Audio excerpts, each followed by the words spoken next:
Hello Science Alliance, I am Lara. This is Day of Science. I stream free live lessons for home educators. I've been doing it since 2020. There's optional free printouts available on my website, but if you haven't got the optional free printouts in front of you, don't worry about it. Just don't worry. It doesn't matter. It all goes on the board.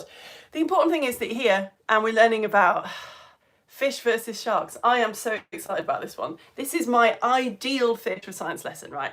I asked you to draw a fish to start with. Because I want to compare the fish that we draw at the beginning of this lesson to the fish that we are able to draw at the end. If you asked me to draw a fish, I would have done something like this. I'd have done like a sort of oval shape with a tail, and I'd have done fins like that. I've been doing that my whole life when I have to draw a fish, and I've known my whole life that that's not really right. Literally every time I've drawn it, I've gone, I don't know if that's what fish's fins are like. But today I know, because I've researched it. Right, we've got a lot to talk about, we better get going. If you're doing the activity with me, you need a sort of large, ideally, plastic bottle that's got a screwy lid, and you need to fill it with water. You might not be doing it with me, because that's you might not have plastic bottles in your house, and that's a good thing. So you can watch me do mine, and next time you find one in like your neighbour's recycling, you can do it then. But I'll do it slowly enough that you can do it with me if you happen to have the stuff. So get a plastic bottle and fill it with water. You need to have a proper screw-on lid for it. And at some point I'm going to ask you to use a biro lid as well, and some blue tack. Okay? If you haven't got all that stuff, don't worry about it. I'll do something with toilet roll as well. But fill a plastic bottle with water if you're doing that now. Okay? Right. So what are fish? Well, just getting my cuddly shark. Very scientifically accurate cuddly shark. We've talked about this a lot, right? Scientists have put all living things on the planet into different categories. There's the animal kingdom, there's the fungus kingdom, there's the plant kingdom.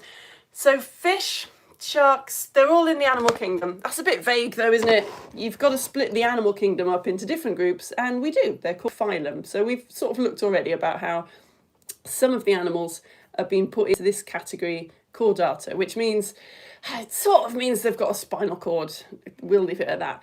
And then the chordata phylum gets split into all different groups. So all the animals that have got spinal cords sort of get split into different groups. So one of those groups is mammals. They are animals that have spinal cords and have fur and give milk to their babies. So we are mammals.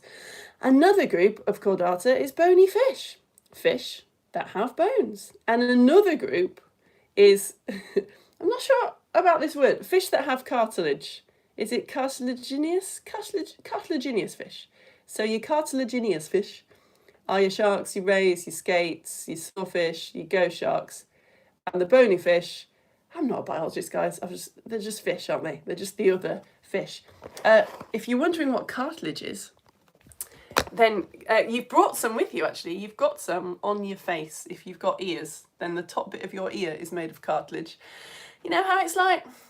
It's sort of hard, isn't it? But it's also squishy. What is it? It's not bone, so that's cartilage. It's sort of very, very firm, but flexible tissue. You've got some on the tip of your nose as well. That's cartilage. So it's not bone, but it's still very firm. So your sharks and your rays, they don't have bones. They are just made out of cartilage. Bony fish made out of bones. A couple of weeks ago, we looked at how fish evolved. Or we sort of looked at like evolution, didn't we? And I gave this as an example. We talked about fish that were in the sea evolving to be able to kind of drag themselves onto land with their little fins. So the fish that stayed in the sea, they evolved to be something called ray-finned fishes. It just means that their fins have got lots of bones in them, basically. And these ones that drag themselves onto land, they end up being called the lobe-finned fishes. Their fins are a bit stiffer, but they are both bony fish, all right? So when I say fish versus sharks, it's basically bony fish versus cartilaginous sharks. Ray-finned fish, by the way, ray-finned fish make up about 50% of chordata. About 50% of the animals with spinal cords, etc., are bony fish. So bony fish is the right answer. That's what's normal. If you're not a bony fish, you're weird. Right, I'm so excited about this. Obviously, not all of us are going to want to do IGCSE marine science, but it's kind of cool to be learning stuff that would get us marks in an exam. So one of the things that you need to know if you're going to do IGCSE marine science is about a fish's operculum. Operculum. Now, when you drew your fish, did you put a little sort of C shape like next to its face like that? I wouldn't have done. Now I've done it, I'm like, oh yeah, that bit. If you've done that, then you've drawn the operculum. It's number 1 here. Now on the exam, it just says you need to know the operculum is a gill cover, like it sort of protects the gills. And it does protect the gills, but it also does something else. Something else which I think is really cool because I'm a physics teacher. So get a little bit of toilet roll and we'll talk about what the operculum does. Have you got some toilet roll? First, let's do some breathing because that's actually what the operculum does. It helps the fish to breathe. So if you, what is this position? If you take a, I'm asking a lot, aren't I? Have you got the toilet roll? Have you come back? Let's do some breathing because you have to do that anyway and it's really good for you to do deep breaths. So if you put your hands sort of just under your ribs, just above your tummy button and breathe in. And then breathe out. Oh, that's better, isn't it? Yeah, just a little bit of stopping. Breathe in. Breathe out.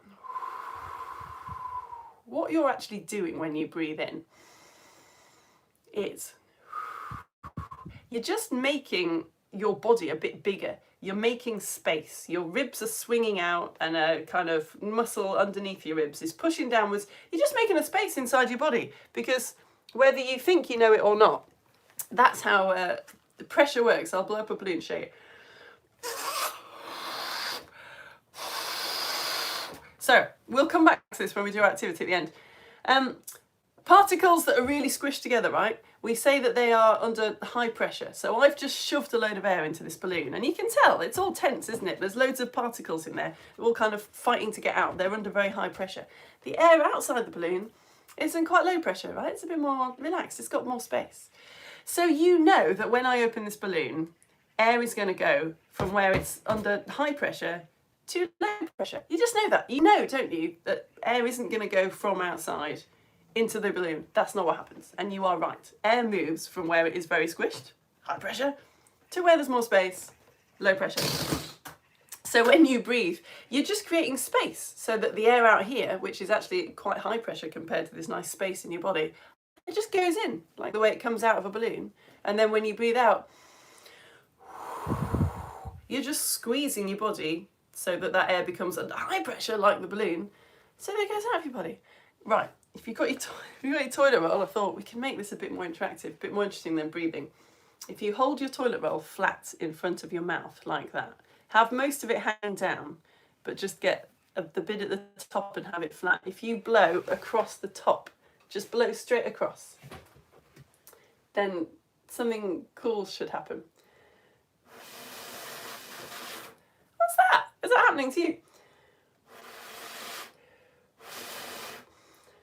Don't get lightheaded with all the breathing in and out and the blowing.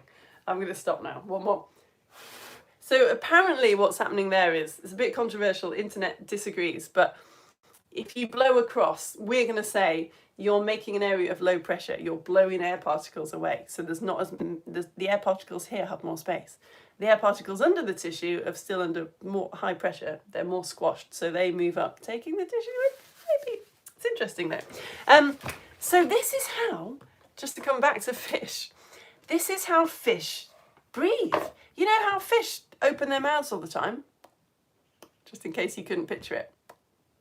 That's what they're doing. They're creating these areas of high and low pressure. They open their mouth, water floods in, and when they close their mouth, the operculum opens and forces, and then water is forced over their gills. Okay, so sharks don't have operculums, but if you imagine water goes into the mouth and then it comes out through their gills, and there's lots of dissolved oxygen in the water. So the oxygen, when it gets to the gills, it gets sort of taken in by the gills, and that's how they breathe. All right? Is that all right? Water got oxygen in it, water goes in, because low pressure, water gets forced out. But it's the operculum on a fish, not on a shark. I'm so sorry, you don't have one.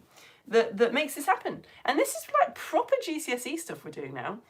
not just IGCSE and not just marine science, all of the GCSE as far as I can tell. Look, hi BBC Bite Size, thanks for your help. This is on the AQA GCSE biology, if you go down. That's how we breathe. And then look, this is how fish breathe. And it even mentions the operculum. Water flows in through the mouth because it's under high pressure here. The fish makes a space, so the water goes in. And then, yeah, the operculum opens and the water comes out again. It's even on, thanks, Save My Exams, we love you as well. Ventilation mechanism in fish. This is also GCSE biology. It's good, isn't it? There you go. You've got to learn all about this. Then the operculum. Water enters, pressures begin to build up, and causes the operculum to be forced open. So the operculum protects the gills, but it also helps fish breathe. Yeah, sharks don't have them. So some fish and sharks have got to keep swimming, and that's how the water gets over the gills. Sharks that don't keep swimming, they've got some kind of cool pumping mechanism, so they can lie on the bottom of the ocean and just pump, and that's how that works. Right, we've got to move on. We've got to move on because I really want to talk to you about fish fins. I got super excited about this. If you do an IGCSE marine science exam, there's 5 different fins that you need to know about. Let's learn about them, guys. Let's find out information. Here we go. So there's the dorsal, the pelvic, the pectoral, the anal, and the caudal, and you need to know about all these fins. The dorsal and the anal, they both keep the fish balanced, it turns out, and stop it rolling around, just like the keel on a ship. Do you know which bit the keel is? I'm not sure I would have known. You could probably guess. It's this bit on the bottom. That's the keel on a ship. So you could tell, right? It stops it rolling. It's clever. So that's what if you've heard about being on an even keel, that's what that means. This is an even keel, all balanced, and this is an uneven keel where it's not even. So yeah, the dorsal and the anal fins are both sort of playing that role, stopping the fish from tipping. I thought we'll start with the anal fin because you probably know that anus is the really not funny proper scientific word for the hole where the poo comes out. So if you know where the anus is, it's going to help us with the anal fin. Do you know where this tuna's poo comes out? I did not know this. I've taught this lesson twice now over on Facebook, and I'm still looking at it going, I can't. It just doesn't make any sense. It doesn't make sense. If you've got a pet fish, I guess this might help you a bit. Where does this tuna's poo come out? Have you decided? It's a bit of a yes or no question, isn't it? So I'll just tell you. I was pleased to see that on Facebook in the comments they were very torn. No one was quite sure. It's A. Wouldn't you have thought B? No, it's A. So if I tell you that A is the tuna's anus, then you can probably guess which one the anal fin is. It's B. It is. That is B is the anal fin. Okay. Side note, I had to look at these things to check if these were fins. No, they're finlets. Is that my new favourite word? So finlets apparently control the flow of water, like they reduce drag, make the fish be able to swim faster because they sort of create turbulence and move the water towards the tail or something. Anyway, I thought that was cool. Most fish, including sharks, have anal fins. The saw shark doesn't. Look at that absolute beauty. I think the reason the saw shark doesn't have an anal fin is so that it can do this. It likes to swim around on the bottom of the ocean. It feels like an anal fin would get in the way, although I couldn't find a definitive answer. So that's the anal fin. The dorsal fin is dead easy to remember if you know that dorsal means back. But I don't know why any of us would know that dorsal means back unless we do a lot of biology. So go on, where's the dorsal fin on this skipjack tuna? Oh, Lara, is it a trick question? Oh, it could be like 3 answers, couldn't it? Where is it? The dorsal fin is this one. And this one, it's both of them. Tuna have 2 dorsal fins. Quite a few tuna apparently have 2 dorsal fins. Apparently makes them more streamlined. There's less drag when they're swimming. Have you ever noticed all so different, aren't they? Just gorgeous. I didn't know this. I was excited. I was really deep by this point into fish fins. Turns out tuna can flatten their dorsal fins to make them swim faster, like more streamlined, or they can stiffen them to help them change direction quickly if they're trying to catch something. It's very subtle, apparently. It took scientists a long time to notice that. Someone just had to watch a lot of tuna swimming around. So this is what has really excited me, because suddenly something that had been niggling in my brain makes sense. I didn't know that obviously fish all have different fins because they live different lives. So tuna famously make very, very long journeys. They swim very fast and they do long migrations. So that's why they look like that. Other fish look different because they live differently. Here's your whale shark. Sharks have generally got 2 dorsal fins. They've got one regular size and one teeny weeny one. I don't know why. Is it for drag again? I don't know. Here's a picture of a great white shark, and I've put, do not mock the great white sharks. Tiny little dorsal fin. It's so cute.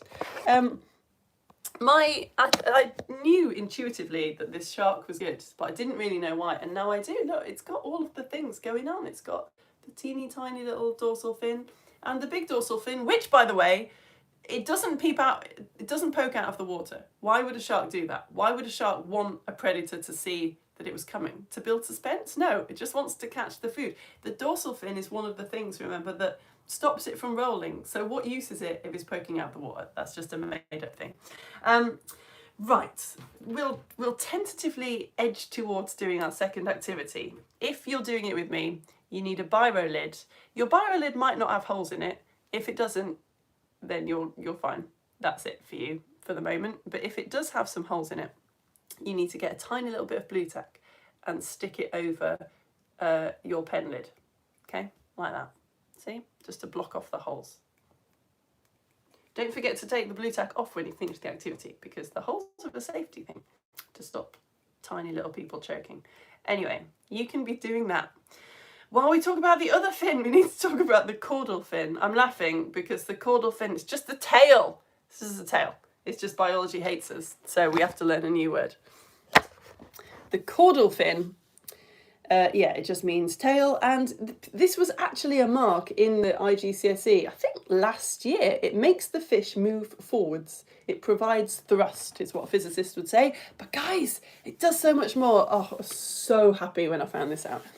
It turns out fish have different tails depending on what they want to be able to do. So if you want to swim quite a lot, do a lot of swimming, swim regularly, and have little bursts of speed, you have a forked tail. So here's a herring, beautifully demonstrating a forked tail. Mackerel are the same. See, they've both got those little forked tails. For long distance and fast swimming, apparently you need a moon-shaped tail. If a fish has got a moon-shaped tail, it's probably a very fast swimmer. So did you notice that on the tuna? Yeah. So I don't know, if you've drawn a picture of a fish, what shape was the tail? I just did that. I would never have thought to do a different shape. Yeah, moon-shaped tail, fast swimmer. I think I've drawn a truncate tail. I think that's what most of us will probably have drawn. A truncate tail been modelled beautifully by this cod. That's got a very big surface area, so it can't actually swim that fast because that's a lot of friction, a lot of water pushing against the tail. But apparently it does make it very good at manoeuvring. It's very good at changing direction, is your cod. And fish with rounded tails, they look a bit, maybe like they're a bit useless, aren't they? But no, apparently a rounded tail, it doesn't make you very good at swimming, but it does mean you can accelerate really fast. So this brill here, you can tell, look at that exquisite camouflage. So that has evolved to just lie very still on the bottom of the ocean. And then when something that it wants to eat swims by, this word is, it just snatches its prey. So it's got to accelerate really fast. It's got to go from not moving to swimming really quickly. And apparently a rounded tail, very good for that, very good for acceleration.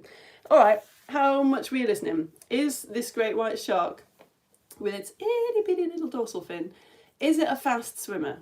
You've mocked the shark's tiny little dorsal fin, and now you need to get away. Is that going to be possible? Is the great white shark a fast swimmer? What do you think? Yes or no?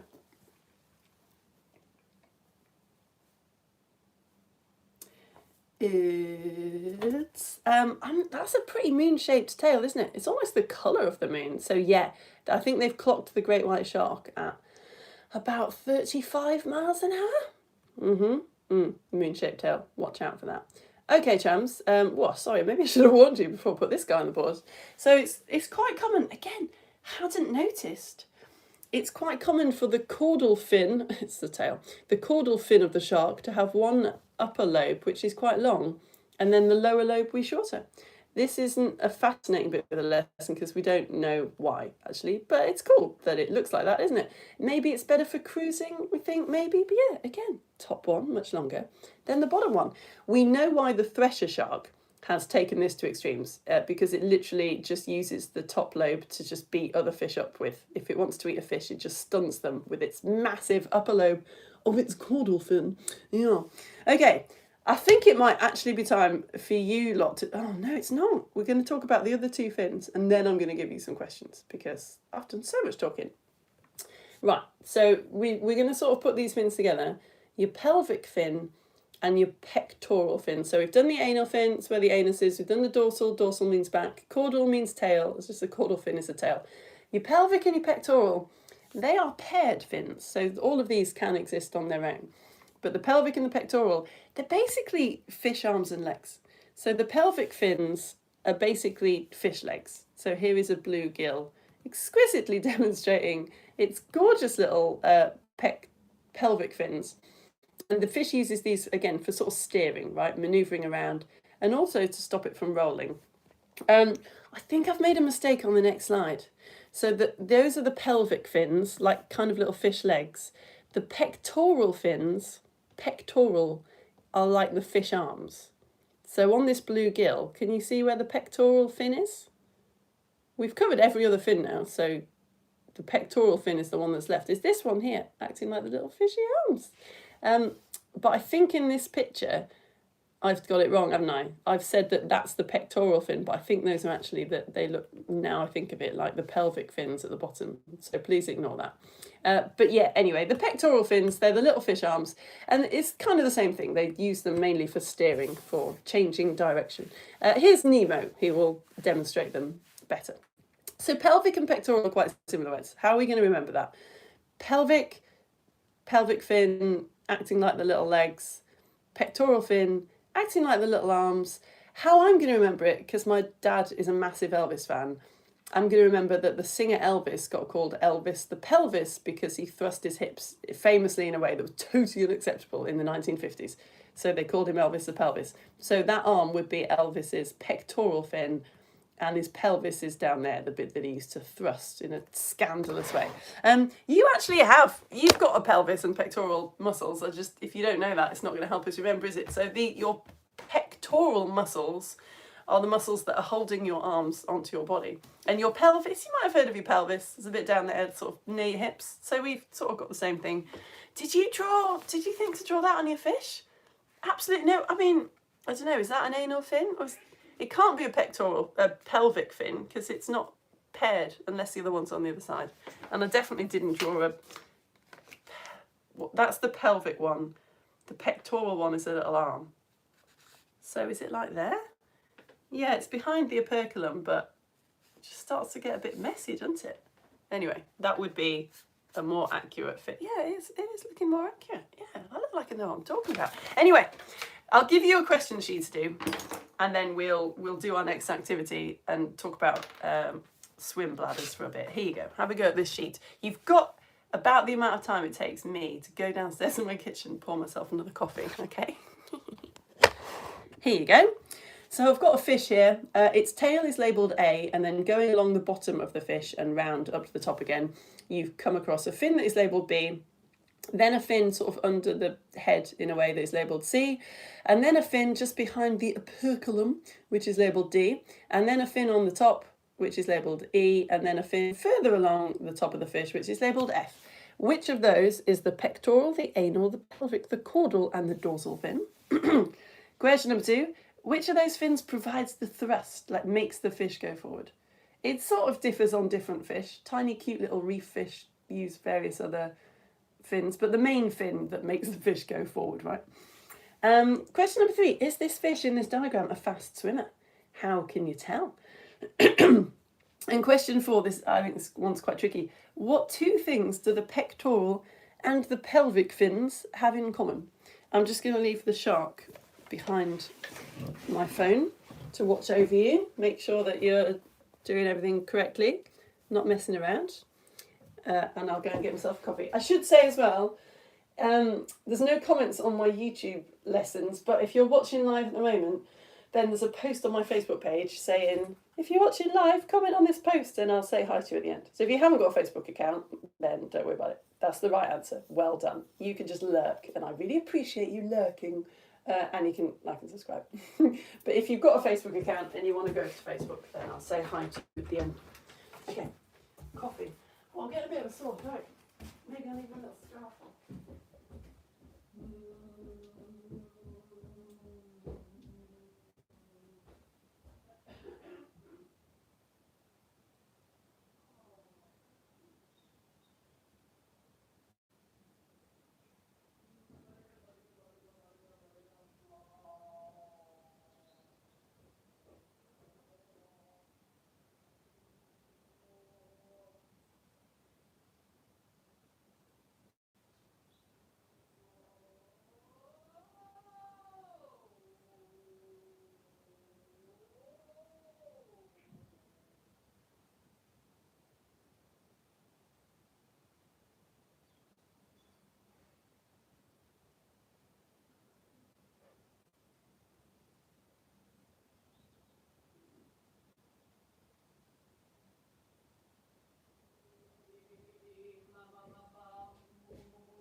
You've won 10 more seconds because I'm quite chilly, so I'm going to go and get my cardigan.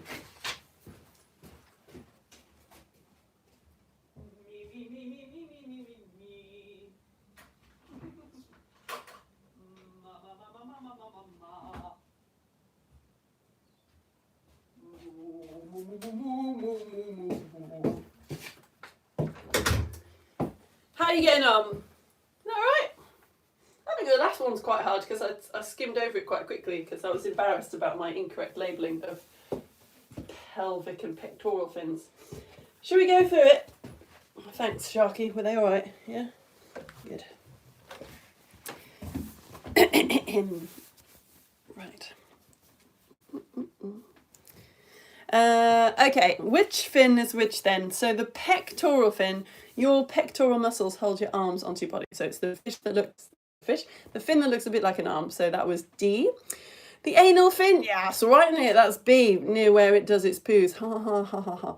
The pelvic fin is the one that acts like little fishy legs. So that was C.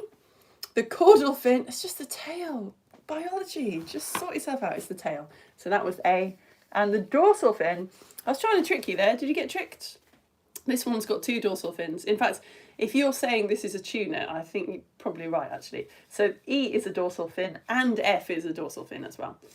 Which fin provides the thrust, makes fish go forwards? That is A. Yeah, that's the tail. Some adorable little reef fish do use their teeny tiny little pectoral fins for thrusting as well, but generally speaking it's the tail. Yeah, this fish is a fast swimmer, isn't it? It's got a moon-shaped tail. We're never going to forget that now, right? I'm never going to see fish in the same way. Absolutely delighted. So remember, there's different kinds of tail. The truncated tail is the one that I think most of us would have just called the tail. That makes the fish good at manoeuvring, like good at changing direction, good at changing direction. But a moon-shaped tail makes you swim nice and fast. Lunate is the proper name for moon-shaped. Nice, isn't it? Like lunar, like moon, yeah. And the 2 things, that was quite hard. One of the things that the pectoral and the pelvic fins have in common is that they come in pairs. So well done if you got that. The other thing that I just went through really quickly is that they help the fish to steer. So they're the ones that help the fish to manoeuvre around. Right. Let's do our activity, because have you noticed this as we've been going along? What's with this shark's absolutely massive pectoral fins? Why do sharks have wings? Like what's going on there? Not only do sharks have wings, but hammerhead sharks' wings, or I should be calling them pectoral fins, shouldn't I? They're a bit smaller. You notice that? Why would sharks have huge pectoral fins? Why would hammerhead sharks have slightly smaller pectoral fins? We get to do the activity. Yeah, finally. So, this activity is incredibly annoying. I even put a reel on Instagram about how annoyed it made me. So, if it doesn't go right for you, don't worry about it. You've got all day, presumably. You could just keep working on it. What you need to do is, you need to get a biro lid and you need to stick blue tack to the bottom of the biro lid. And the idea is we're going to, yeah, I just picked up the bottle and it went, picking it up by the top. Well, just don't pick it up. Why are you picking your bottle up? Stop it. We need to put blue tack onto the biro lid and put the biro lid in the bottle and make it that the lid just doesn't sink. So what I did is, first of all, it was too light, so the activity didn't work. And then I put loads of blue tack on and it sank to the bottom. And that's really annoying because if you've got a long cocktail stick like I have, you can kind of fish it out with that. But if you haven't got a long cocktail stick and your lid floats all the way to the bottom, you're just going to have to tip all the water out and start again, which is fine. It's totally fine, okay? This is quite an easy activity to see how to do. So if you can't get it right during this lesson, don't worry about it. Oh, look. I can't remember, what were we doing for Lego show yesterday? Anyway, I've got this big jar of oil and water and that's just perfect for our needs. I'll balance you up there. So, it needs to be as much blue tack as possible without the thing sinking, okay? So I actually sort of know how much blue tack should be on here because I've obviously already done this twice on Facebook. So that's floating. I think it needs to sink a tiny little bit more. So to get it out, if you just squeeze the bottle, you just pick it up like that. The reason we're talking about this is because fish have got these things called swim bladders. Basically little kind of sacs of air inside them. Whoa, there you go. So that's really just floating. Can you see that? If I put any more blue tack on that, it's going to sink. When you've got it so that your lid is just not sunk, if it sinks, I'm really sorry. That's the most annoying thing that's ever happened to anyone. I'm really sorry that it's sunk and you've got to tip it out and start again. Don't worry about it. Just learn about fish with me and then do it later. If you've done that, then you just need to top it up a bit. We need the water to be right up to the top. Yeah, how fish go up and down in the water, there we go, is they've got a little swim bladder. And like I say, there's oxygen dissolved, gases dissolved in the ocean water. So they can take in air into this little sac, this little swim bladder, or they can let it out. And that makes them go up and down in the water. It's kind of like, we've done a whole module, a whole load of lessons about flight. And I think it's the very first lesson where we peel an orange and we talk loads about density and why things float and why things sink. It's too much for this lesson, so I'm not going to talk too much about it. Very basically, particles that are very squished together, you say that they're very dense and they sink. And particles that are further apart, we say that they're less dense and they float. So when you put a life jacket on, this is very basic, there's more details in the flight lesson. When you put a life jacket on, what you're basically doing is you're putting on something that is very light. So it's quite big, but there's actually not, the particles in it are really spread out. So it makes you less dense, so you float. When the fish takes in air to its tiny little fish body, it's almost like it swallowed a life jacket. It swallowed loads of air, so it becomes less dense, so it rises up. And then when the air goes out again, it gets more dense, so it sinks. So what happens with this activity is, if you've put the lid into your bottle just kind of straight down like I did, you've now got a bubble of air trapped inside your biro lid, right? And the air particles quite far apart. So it's made the whole lid blue tack situation not very dense. It's like it swallowed a life jacket. It's like it's got a swim bladder, isn't it? So it's floating. When you squeeze the bottle, particles in solids can't get squished. Like this box won't squish because it's solid. Water, you can't really squish it, can you? But air particles are really far apart. When you squeeze air, the air particles get closer together. More dense. Let's see what's going to happen. Hope this works now. Squeezy squeeze. Hey, it's so good. In physics, you call it the Cartesian divert. Look at that. Squeezy squeeze. A little air bubble gets squeezed, so lid becomes more dense, so it sinks. And then when you relax the bottle, the air particles in the lid get to spread out a bit more again. So it's basically like it's got its little life jacket back and it floats. How good is that? Fabulous. I tell you what, I've done this twice already now on Facebook, so I knew that was going to work. I did find in a beer garden the other day, I found this really big bottle, and I haven't bothered to do it with the really big bottle yet. So just to make this sort of more interesting and new for you, let's do it with this one and see if, I don't know if it'll work with this one. Should we see if we can make it go all the way up and down this massive bottle? So I'll just use the same lid, should be working. Maybe just take it all a little bit further away from my computer, give it that a little dry. Okay, so I'll squeeze that. I'll put that in there like that. Oh, whew, okay, it came back. I'll top it up with water. There we go, right to the top. I'll put that on. This will be amazing if this works. Let's see. Put that over there. Oh, yes! Look at that! I'm trying to get it so that you can see the full glory. It's going miles. Brilliant. Okay, so that's how fish do it. That's how fish go up and down in the water. Do you remember the question that I asked you? Why do sharks have huge pectoral fins? Excuse me. It's because sharks, they don't have operculums, and they also don't have swim bladders. They don't have swim bladders, so they don't get to put air into their bodies and let air out of their bodies in order to go up and down in the water. So they've got wings, basically, so that they can fly through the water and go up and down that way. But the hammerhead shark's head is a little bit less dense. It's got this like life jacket attached to its head, so it doesn't need as big a pectoral fins because it's got its little life jacket on. How good is that? I'm so happy with that. Oh, you lot. Oh, look at my job. Such good fun. So if you haven't done that now, hope you can find some time to get that working. Okay, come back here with me. It is pretty much time to wrap this lesson up.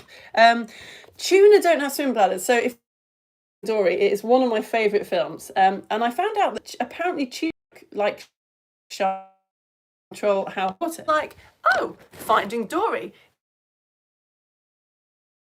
is constantly singing, just keep swimming, just keep swimming. So I looked it up and I was like, Dory, you've got a swim bladder.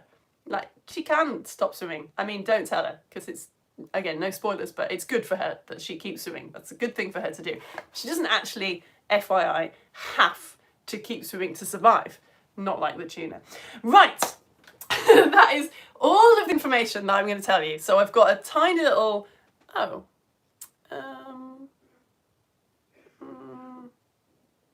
sorry, I don't know if you can still see me.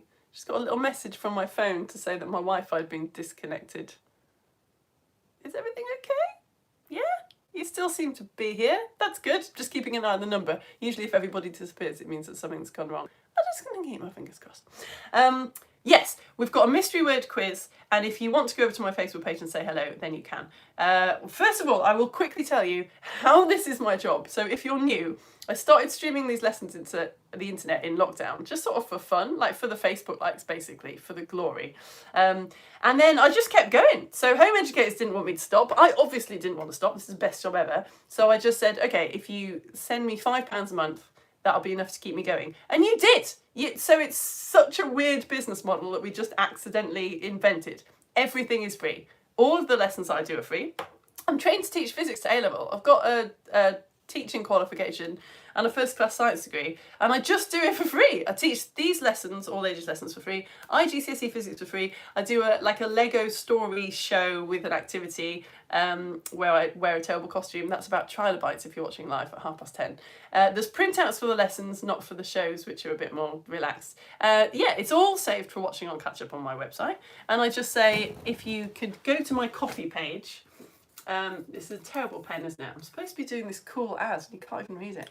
If you go to this website called Coffee, then that's how you send me £5 a month. And yeah, it's like, hopefully £5 for you lot per month isn't that much, but it all adds up to be a good wage for me. So if you go to my About section, I don't know why I write it on the board.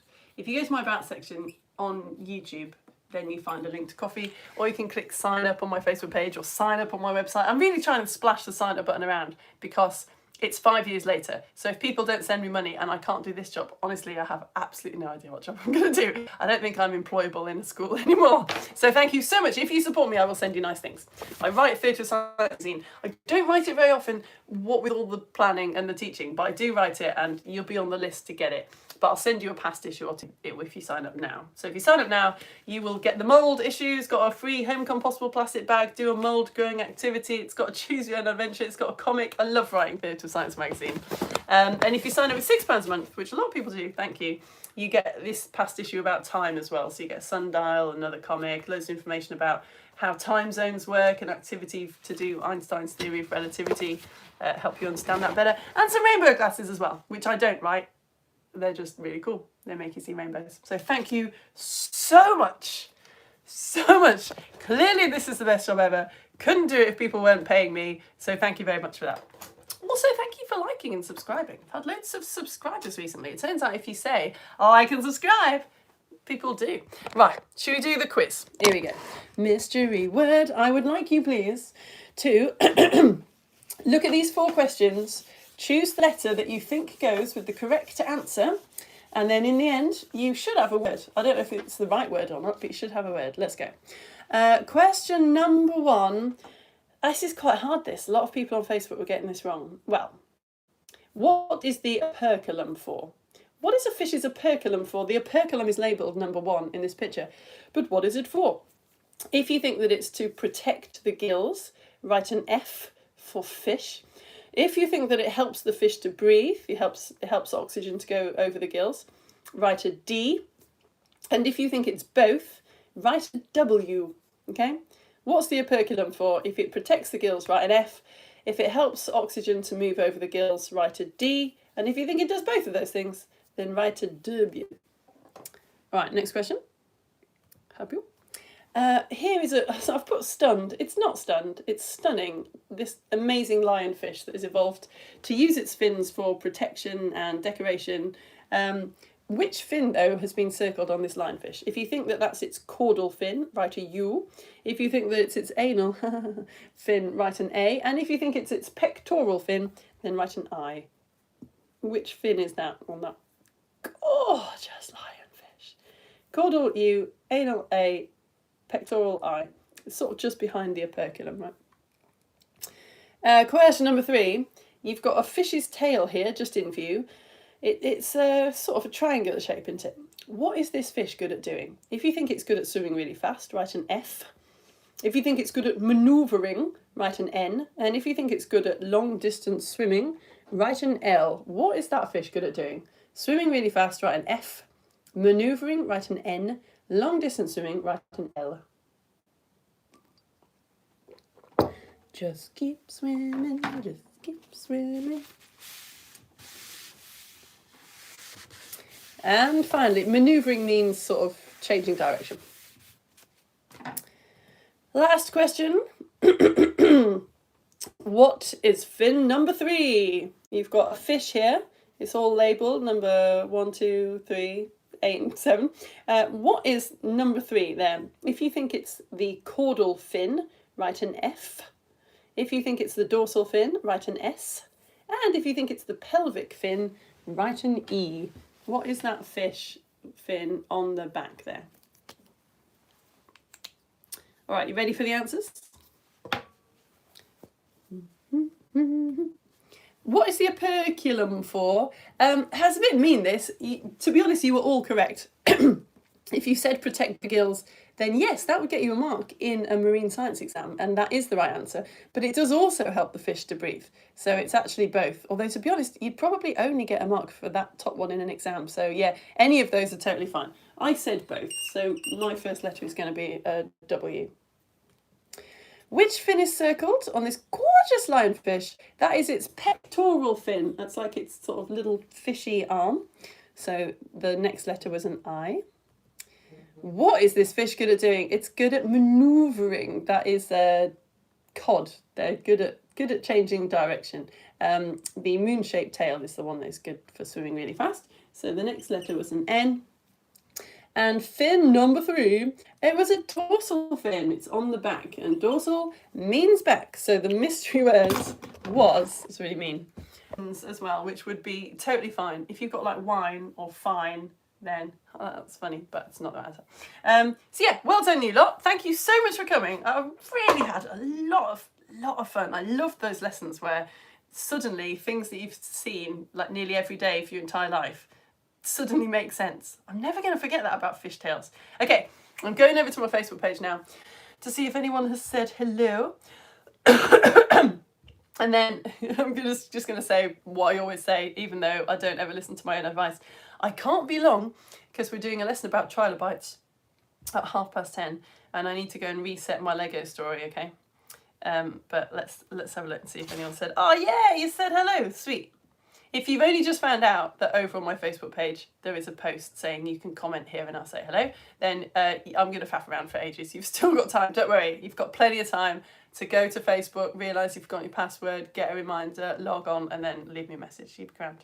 All right, let's go to all comments. Oh, hello, Bella. We are under the sea for today's lesson. Also, next week on Tuesday, I'm feeding black tip reef sharks at Bournemouth. Whoa. Whoa. Whoa. That fits in well, doesn't it? Is that just something that you do anyway? You are very into sharks, aren't you? What's happening here? Oh, yeah, you've got all your squiddies. That's what we call toys in my house. Holy smokes. And you've got some lights on the ceiling that look like the sea. That is dedication. That is getting a lot of hearty, thummy uppy pictures. Hello, Levi and Ezekiel. Levi says, Osprey don't eat operculum. Ah, that is the fact that I came to this comment section for. Osprey don't eat operculum. It's too hard to digest as it's fused bone. That's so good. Ezekiel is enjoying drinking orange fizz because we need a bottle. It's true. For science, you need to finish that orange fizz. Well done. Oh, yes! Is it working? Did you... I've got a beautiful picture of you with your lid in mid-flow. Oh, I'm so pleased. I almost didn't do this activity because it's so annoying if it doesn't work, but it's really good if it does. Edmund has made a paper shark. That's amazing. I love it. You're giving each other a lot of thumbs up and hearts today, and I can totally see why. That paper shark is incredible. Wow. Sorry. Mark, Talitha, who just pulled out another wobbly tooth. Talitha, Mark's written that in a really sort of dark way. I hope it was your wobbly tooth that you pulled out. You're not just walking around the house like... Well, congratulations. Wow, that's amazing. And Simon, hello Simon. We're going to check out the thresher shark, as that one looks weird. Yeah. Oh, Bella, did you know that some sharks... Yes, I did know about the buccal pumping. Did you know that some sharks, nurse sharks, lemon sharks, Port Jackson sharks, and some reef sharks do something called buccal pumping, which allows them to pump water over the gills without needing to swim? Yes, so that because they stay motionless. I think one of the things that sharks do is they do things. I feel like they do things that other fish can't do, because other fish don't know that they can do it. Like apparently, sharks, it's sort of quite useful for them. They don't have a swim bladder because it means can get lower down in the water than fish. So fish swimming around really deep under the sea, like meh, meh, meh, I'm safe here, suddenly get this whom sensation because they don't think about the fact. I mean, I don't know how fish think, but you know what I mean. It's quite unusual to have a predator that can be lower than you in the ocean and come up like that. But sharks can do it. So maybe it's the same thing. Like maybe that's because no one expects a shark to stay still. I don't know. I'm making it up. Oh, come on, Murdica. Come on. Scale leggings. You lot are really pushing the boat out for the... Pushing the boat out means like going the extra mile, like doing extra stuff, but it's a lesson about... The Martin children are loving this lesson as they are obsessed with sharks. And my eldest got distracted with the blue tag. It's so distracting, right? Yes. I feel like humans evolved to just find blue tack incredibly interesting. Minty the hammerhead shark with their low density head. Amazing. Oh, yes. I am so happy. What have you done there? You've stuck two birollas together. Yeah, I see. Facebook's making it really hard to scroll down, but I'm scrolling down. Thomas has drawn... Whoa. Thomas, is that the fish that you drew at the start of the lesson, Thomas? Or is that... Please tell me that's the one that you drew at the end. If that's the one you drew at the beginning, then I haven't taught you anything. Did you... Oh, Bella, I didn't properly have time to look into claspers, although I came across the word. Bella is saying, my toy shark is a female. On sharks, the males have a body part called claspers, and females do not have a clasper. No way. I just love this shark more and more. All right, I've opened it up. No! Guys, today is a special lesson, a very special lesson. So for ages, like years was it, we had son of a Viking chief, Lucian, would come to these lessons. Lucian is a Science Alliance regular. Lucian goes to school now. Lucian is sick. Lucian, son of Kerry Ver. I'm so confused about how I feel about this. I'm so pleased to not see you, but also I'm really sad that you're sick. I'm not. I lied about that last bit. I hope you're not really sick. I mean, obviously you're like, the perfect sickness, right, is just under a duvet watching telly levels of sick. So if you're watching this, that's congratulations on being the perfect amount of sick. If you're just listening because you can't look because that makes you feel poorly, then sorry, I'm really upset about that. Lucian's sent me a load of... Lucian, where's your thing? Where's your thing that you sent me? Didn't you drew this incredible... Where's the... It's here it is, look. I'll show you it. Yeah, there you go.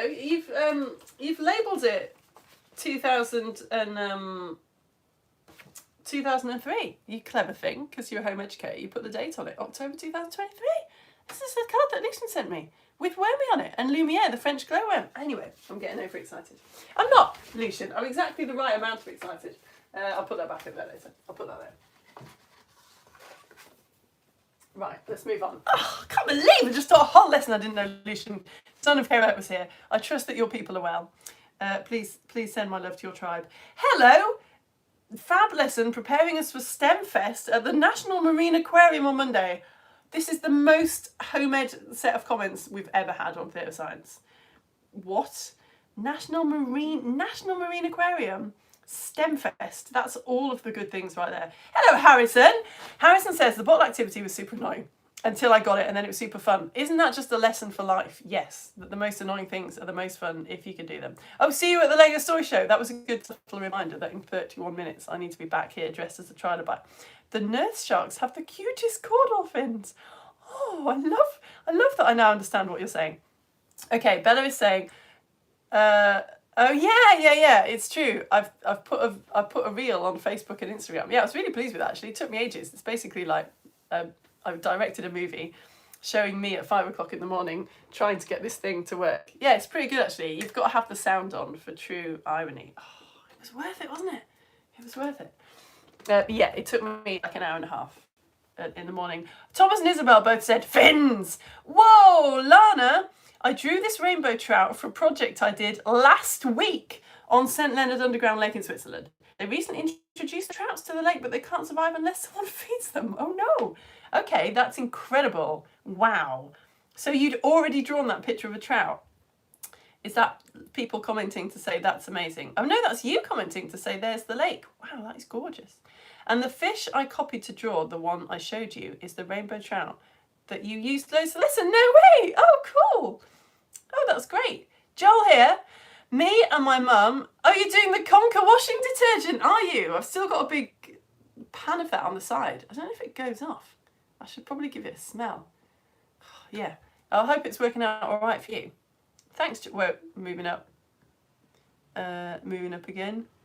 Moving up again. All right, there's Joel's comment. Nice. Well done, Joel. Hope you've had a good time. It's a good reminder, actually. I need to collect my Conquers, don't I? Because I'm running out of free washing liquid, and I'll be really cross if all the Conquers go before I got them. Hello, Aurelia. Hello, nice to see you. All right, Jancy. That is what you get if you are tired and you say Jay and Daisy and Dancel at the same time. Dancel? That's another one, isn't it? Jay and Daisy and Daniel. Could be Dancel or Jansel. We'll stick with Jancy, but if you ever need, when I start a covers band, a Jancy covers band, I'm going to call it Jansel. Yeah, nice. Hello, Matilda. Hello, and thank you for another fabulous lesson. You're brilliant. Oh, that's a lot of nice words. Oh, thanks. I'm getting all embarrassed. Hello, Ella. Oh, It's Ella's first lesson. Ella, are you kidding me? I'm so sorry it took me so long to get to you. Ella's first lesson with me. That's brilliant. That's exciting. You know what's even more exciting, Ella, than your first lesson? Is when you come for your second lesson. I always say, like, coming back, that's the biggest compliment. But I'm really pleased. If you're still here listening, that is a compliment, isn't it? That's a really good sign. If you can get through all my waffle. Hello, Deacon and Aria. Super excited for the lesson about fish. Sharks, which are fish. Exactly, yes. Oh, hello, you two. All right, Tiger and Bird. Floating perfectly first time. All right. Oh, it's Jessica. Rosie the dog. Amazing. What? It's Jessica. Hello, watching with Rosie the dog. Floating perfectly first time. Is that quite a small bottle as well? Oh, so you can do it with a small bottle. That's good. I didn't have a small bottle to check. Hello, Albert. All right, you. Hello, Hannah and Freya. Hello. Hello, Zara. Good morning, Lara from Imogen in Abu Dhabi. And poorly mum. Oh, no. We are watching rather than joining in the experiment as mummy can't find the energy to move. Oh, no. I thought you were going to say, like, mummy can't find a plastic bottle. Mummy cannot find the energy to move. Oh, dude, I'm really sorry. Yeah, Bella's mum there showing some love to you as well. A lot of mum support coming your way. That's uncool. I hope you get well soon. Hello, CJ and Oscar. All right, Robin and Hissy, Robin's flammable pet snake. What we love about the Science Nines is the acknowledgement that one of the resources for the class was found in a beer garden. I know. Do you know? I nearly edited myself and said cafe because you shouldn't talk about beer in front of children, should you? But anyway, it's too late now. Hello, Winnie. And it went down well, so that's good. Right, Winnie, good to see you. Good to see all of your capital letters. I'm enjoying that. Yes. All right, Hidea. Hello. Good to see you. Is that someone saying hello to... Oh, no. Hidea, sometimes people say hello to you, don't they? You're part of this community in other ways, of which I have no knowledge. Hello, Imogen and Ophelia. All right, happy Science Day to you guys. Oh, and someone is saying my daughter Imogen has a cousin called Ophelia. They are fab names. Yeah, they are fab names. Hello, Mick and Deck. Oh, well, no, wait, it's Isaac. It's Isaac's first lesson as well. Isaac, welcome to the lesson. I'm laughing because it's your first lesson, so you don't know. But if you tell me where you're from, then I try and do the accent, and I'm like, mustn't do the Birmingham accent. I mean, I can't do it. That's part of the joy, is that I can't do them. I'm not doing it. Isaac, hi, hello, Isaac in Birmingham. Hello, Isaac in Birmingham. Thank you so much for watching. It's really exciting hearing from new people. Really cool. All right, Fausta, who I've actually met in the real life. Hello, how are you? You can't reply. Sorry, that's really annoying. But hiya, hope you're all right. Hello, Willow and Darcy. Archie and Evelyn are watching. Here's Kai. One time we went on holiday. We were doing this trip to see whale sharks, and one swam right underneath me. Oh, whale watching is like my all-time favourite thing to do, which I have never really done. I get really seasick. Oh my goodness, where? I need to know where. It was in the Maldives. Oh, nice. There's Archie and Evelyn again. All right, you two. Oh, it's Lauren. I started watching late, but we'll catch up. Nice. No pressure. Do what you like, Lauren. All right. You hear it. You show up. You put in the time. Oh, there's Tamaya. Hello. Hello from Tor. And a saw-toothed shark we saw 2 weeks ago. Good grief. This is getting a lot of love as well. Is this Bella? Yeah, it is. Bella's into sharks. Bella's throwing a lot of comments on other people's comments today in deep excitement. In Toronto? I mean, that's just... yeah, exactly. No, Bella. I was like, oh, no. Hello, Magnus. We did a project on sharks several years ago when we were really into the game Animal Crossing. Nice to revisit and learn some new things. Oh, good. Well, I'm glad that you learned some new things. It's always the problem, like when you've got home educators that are really into the things. It's hard to teach you any things. Isabel and Thomas, Tenerife. Our mum loved this lesson. She's learned so much. Yeah, I feel like this was quite a good one for the adults because kids, you might be too young to have ever really got annoyed by the fact that you don't understand how fish fins work. Yeah, but once you've been looking at them for decades, oh, that's nice. Oh, yes! Oh, Sebastian and Humphrey, of course, the Shark Alliance. You're right. God, you've got really good memories. Every so often, I do leave a cuddly toy in. What was that? There's another time I've done it. Was it the shark again? there's been a couple of times where I've had to leave and I've just left a cuddly toy to teach the lesson while I go. And when I came back, you all decided that you were in the Shark Alliance. Yeah, so usually, like Science Alliance is the word that you lot use for the people who come to these lessons. But there is a separate spin-off Shark Alliance. So well done. Congratulations. If you've watched this lesson, you are now in the Shark Alliance. Not everyone can say that. Oh, you went to the museum? No. And you saw a plesiosaur? Wow. Oh, it's massive. Is that one of the short-necked plesiosaurs? Come on. Right, I am opening up all these pictures. Sandrine, a picture of a shark patting a fish. Nice. I don't know how you found that. That was very good. Oh, and Sam, who isn't Sam. Oh, that's nice. Bella's going, yes, you did it. You got it working. Let's have a look. It's Isaac. Sorry, Isaac. You got it working first time. What? Let's have a look. Wow, that's actually just really working. I like that your pen is green as well. I don't know why. Green just seems like a more appropriate fishy colour. Oh, that's really cool. First time. All right, let's have a look at some of these photos, and then I've got to do the Trilobites show. Trilobites are sea creatures, which is why we're doing the Trilobite show in 22 minutes. Okay, so here's Edmund's incredible paper shark. Look at that. That is really beautiful. I want one of those. Big pectoral fins. Okay, right, moving on. Thanks for that, Edmund. Oh, yes! The leggings. Very, very cool. Is that Medaka? Trying to see your name without showing everyone else your name. Yeah, it's Medeka. Sorry, Medeka. There. Why didn't I think of that? Oh, yeah, look at that. Minty the hammerhead shark with a low density head. Yes. And then if we got some more fabulous clothing. And, oh, no, that's the pen trick. Yeah, who knew you could do that? Are you going to leave that like that? Think of me when you find that, won't you? Behind the sofa in 2 years' time. Oh, come on now. Thomas, that's your drawing. That's incredible. All right, I'm going to say that you learned this today. I'm just going to give myself that. Yes, caudal, dorsal, pelvic. Beautiful. Really cool. And is this a shark? So it's got no opernicum. Very nice. Very nice.